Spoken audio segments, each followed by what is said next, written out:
Of the Lord, hallelujah. In the presence of the Lord, na kapaghuan sa atong kusog, kapaghuan sa ato ang gugma, ato kaniya i-prepare the presence of God kung ato mabati ang presensya sa Ginoo, maabtik ta.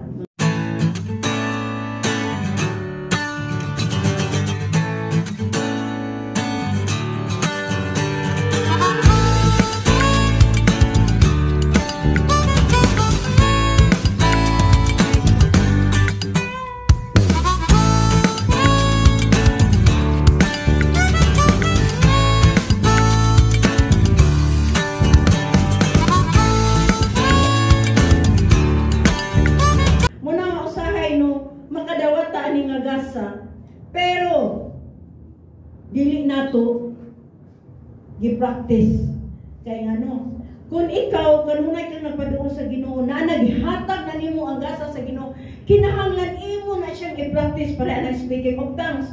Kung mag-ampo ka, imo na siya invite the holy presence nga sa dugay nimong kuan kanang dugay nimong ampo diha sa Ginoo, makalitok ra ka, makakuan ka kanang sayon ra ka pag connection diha sa Ginoo, kay ang presensya sa Ginoo anaa diha kanimo. Wala nga ang uban yun sila nga dili kadawat kay dili sila makaw kay napadyud ka nang wala pa sa timing. Pareha ra kun nasa kun mo join ka og kanang panagtigong no nya naa na kana experience ni nako nga sa bahasa bago ako dinhi sa church nga nag-join ko sa bahasa, bisag dili ko kay balo, di ko kasabot sa bahasa.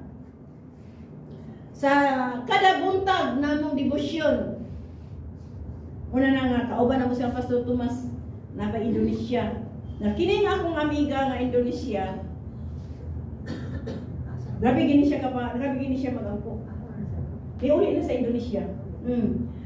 Unya siya mangnanay ipakita sa Ginoo sa ako sa time nga nag-ampo mi. Mangutan ako niya kuman, bu apa maksud niya nga anin ana. Siya ang nag-explain nako nga ingon ana. Kay kun ikaw magakuyog ka permi sa kanang isa ka tawo nga full of the Holy Spirit, puno sa balaan nga Espiritu Santo, makuanan kaniya maawasan ka. Para kun anang magbubo bitaw kag coke sa baso, puno nimo. Di ba muawas mo na ang baso? Maapilan ka kaawas sa balaang espiritu. Nya dihay time nga nag-prayer mi para itong iskot ni Pastor last week nga itong iskotan niya nga nag-pray daw ya 10 hours praying in the spirit of tongue. Kana na ang experience ng 10 hours ha, daghan na kayo nang ipa-reveal ang Ginoo sa imong kinabuhi. Amen. Kay kini i-share ni nako hanay tabo ni sa kong kinabuhi. Sikog kuyog nila, bahala na di ko kasabot kuyog nila niya. Kining ibo ni close kanina ko. Kami na si Ibo Margaret anak.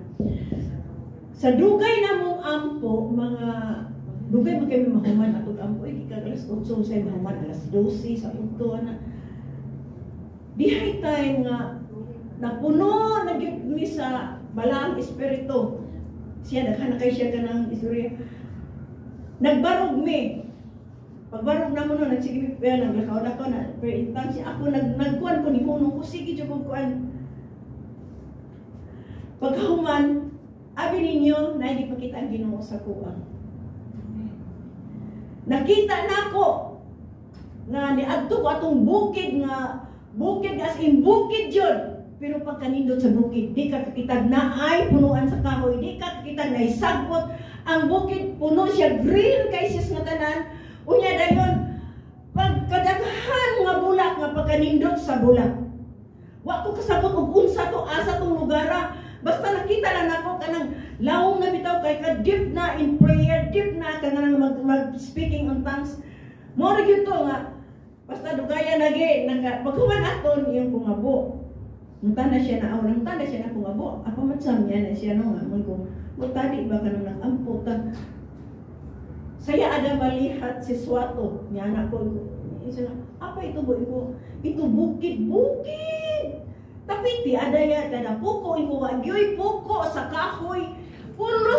siya green, yun yan, napalibutan siya ng kalaing-laing bulak. Dito na ko nahibalaan, dito na ko nahibalaan nga siya na ang nag-explain. Siya muna yung mga propeta, siya ang nag-prophesize, nag-explain na ko o paunsa to akong nakita, di pa kita sa Ginoo sa ako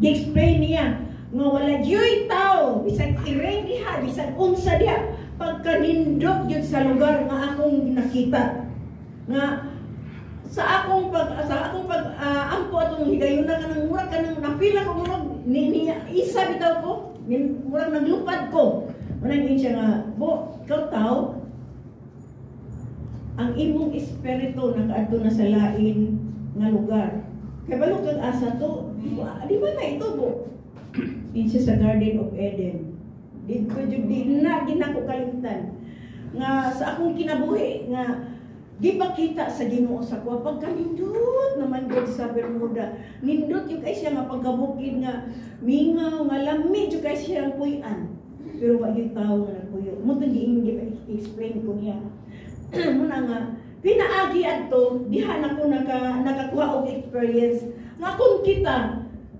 naagi time nga mudot-dot diha sa Ginoo mo seek the face of God, mo seek the presence of God, you can feel the presence. Amen.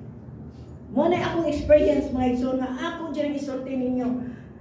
Kaya kung anak gagmay pa mi kay kumana ko katos kulahan mo anak ko sa taas nga mag-prayer mi nami devotion. Mo totoo nga mo tong higayon nga nakita nako bisag kisi pastora pas ako pang istoryahan. Isa nindot ta pud ko pastora ako kay balog asa to. Isa na sa Garden of Eden ito. Glory to God. Nga ang akong espiritu nakaabot dito napita. Anhani mo ma-experience kung ikaw deep in spirit, deep in prayer, in tongues. Ang presensya sa Ginoo nga uban mo na sila iyong nahubog na iban iyong nabuang kay lahi-lahi ta once you feel the presence of God na maghilak, na magkatawa, ang uban na magligiray tungod na sa presensya sa balaang espiritu nga naa sa imong lawas. Nga naa sa imong kasing-kasing. Mo na experience mga igsoon. Mo na may igsoon ug how God works in our life. Kung naa tay paglingkod diha sa iya ha. Mo na nga as soon as the Spirit rested on them, they prophesied. Mo na ni siya nga kung naa nimo ang balaang espiritu makaprophesize, makatagna ka nga ikaw nakay problema, nakay kun ani nakay blessing umaabot kana gikuan na siya nakuan na ka anak kanang gipadayag na sa Ginoo gigamit ka sa Ginoo pagpadayag ngadto sa iya. But they did not continue doing it. Ang nakadiferensya wala nato gi-practice. Kay kung dili na nato i-practice mawala na maisun mangluod na ang Holy Spirit. Mangluod na. Muna magkaingon ka, ay ano man yung kinabuhi, ay wala naman ni mahimutang, muna na kung sa manidag ka naman kung problema pan right. Mura na itong buhatong may sumo, doon ka sa Ginoo. Give time to God. Naagutay panahon diha sa Ginoo. On prophecy doesn't make you a prophet. Hindi kayo mahimo kang propeta, dili. The 70 men prophesied only once but Moses was a prophet. In Numbers 11, chapter 11, verse 29.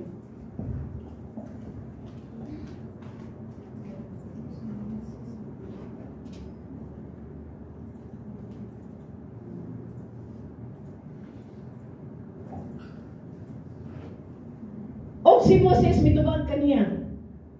Nangabubo ba ikaw alang kanako?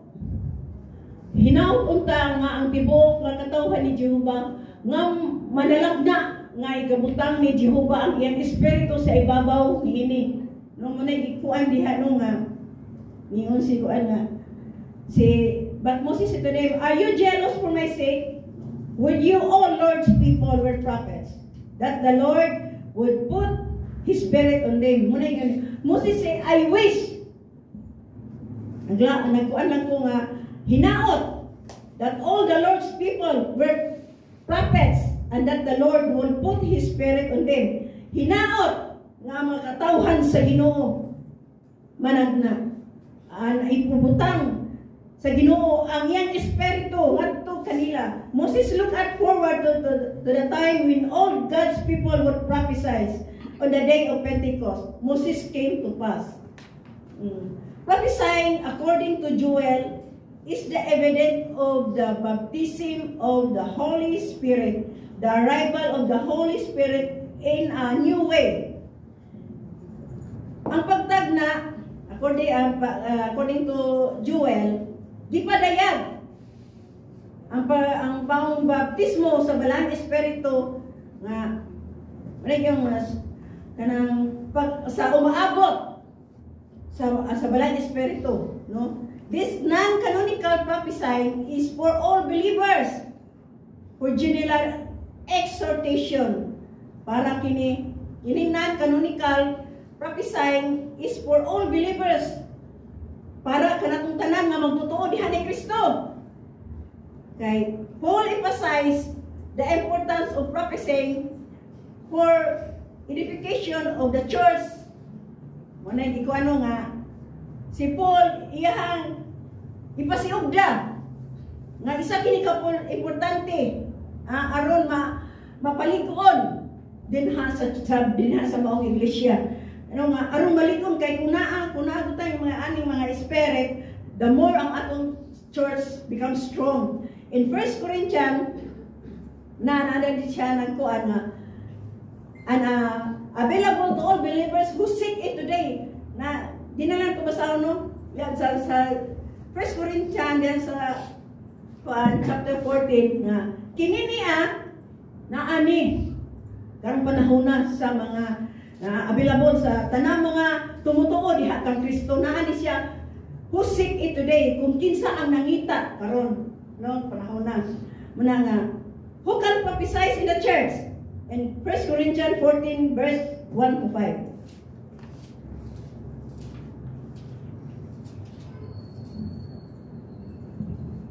Pursue love and earnestly desire the spiritual gifts, especially that you may prophesy. For the one who speaks in the tongue speaks to the man, but to God.